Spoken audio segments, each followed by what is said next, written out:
अच्छाई लौटकर जरूर आती है। इस दुनिया में हर इंसान अमीर नहीं होता, लेकिन हर इंसान के पास कुछ ना कुछ देने के लिए जरूर होता है। किसी के पास पैसा होता है, किसी के पास समय, और किसी के पास बस एक अच्छा दिल। ये कहानी है रमेश की। रमेश शहर की एक पुरानी भीड़भाड़ वाली सड़क पर समोसे की एक छोटी सी ठेली लगाता था। ठेली पुरानी थी, पहिए घिस चुके थे और रंग भी अब फीका पड़ गया था। लेकिन उस ठेली पर जो बनता था वह सिर्फ समोसा नहीं था, वह था रमेश का पसीना, उसकी मेहनत और उसकी ईमानदारी। हर सुबह रमेश अंधेरे में उठता।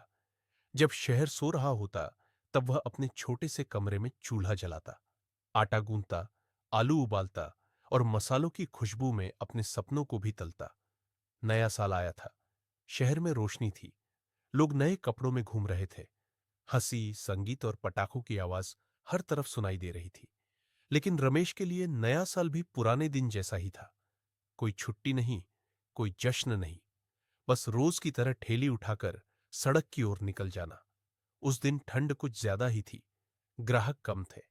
कई लोग ठंड में घर से बाहर निकलना नहीं चाहते थे। रमेश अपनी ठेली के पास खड़ा आसमान की ओर देख रहा था। उसके मन में चिंता थी। आज अगर समोसे नहीं बिके तो घर कैसे चलेगा।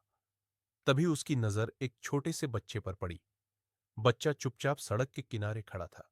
उसके कपड़े फटे हुए थे, पांव नंगे थे और आंखें आंखें समोसों को देख रही थी। बच्चा कुछ बोल नहीं रहा था, न मांग रहा था, न रो रहा था, बस देख रहा था। रमेश बहुत कुछ समझ गया। गरीबी की भाषा बोलने की जरूरत नहीं होती, वह आंखों से पढ़ी जाती है। रमेश ने बच्चे को बुलाया। कोई सवाल नहीं पूछा, कोई शर्त नहीं रखी, बस दो गरम समोसे उसके हाथ में रख दिए। बच्चे के चेहरे पर ऐसी मुस्कान आई जैसी रमेश ने बहुत दिनों बाद देखी थी। वह मुस्कान रमेश के दिल में उतर गई।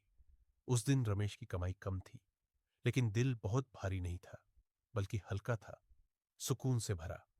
रात को जब वह अपने छोटे से कमरे में लेटा तो उसे भूख नहीं लगी। उसकी आत्मा तृप्त थी। समय बीतता गया। दिन, महीने, साल। रमेश की जिंदगी में ज्यादा कुछ नहीं बदला। ठेली वही रही, संघर्ष वही रहा, लेकिन रमेश ने अच्छाई छोड़ना नहीं छोड़ा। कभी किसी भूखे को खाना दे देता, कभी किसी बच्चे को पानी, कभी किसी बुजुर्ग को कुर्सी पर बैठने की जगह। वह जानता था शायद उसे बदले में कुछ न मिले, लेकिन वह करता रहा। फिर एक दिन कुछ अलग हुआ। दोपहर का समय था।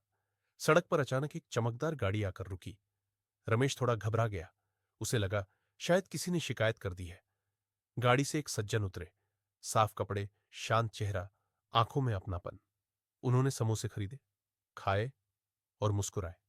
फिर बोले, रमेश जी, आप मुझे नहीं पहचानते, लेकिन मैं आपको पहचानता हूं। रमेश कुछ समझ नहीं पाया। वह आदमी बोला, आज से कई साल पहले आपने एक भूखे बच्चे को बिना कुछ पूछे खाना दिया था। रमेश की सांस रुक गई। वह बच्चा मैं था। रमेश की आंखों से आंसू बहने लगे। वह आदमी बोला, आज मैं जो कुछ भी हूं उस दिन की उसी अच्छाई की वजह से हूं। आपने सिर्फ समोसे नहीं दिए थे, आपने उम्मीद दी थी। उस दिन रमेश ने समझा, अच्छाई कभी खोती नहीं, वह देर से सही लेकिन लौटकर जरूर आती है। इस कहानी की सीख यह है कि उस दिन रमेश ने समझा, अच्छाई कभी खोती नहीं, वह देर से सही लेकिन लौटकर जरूर आती है।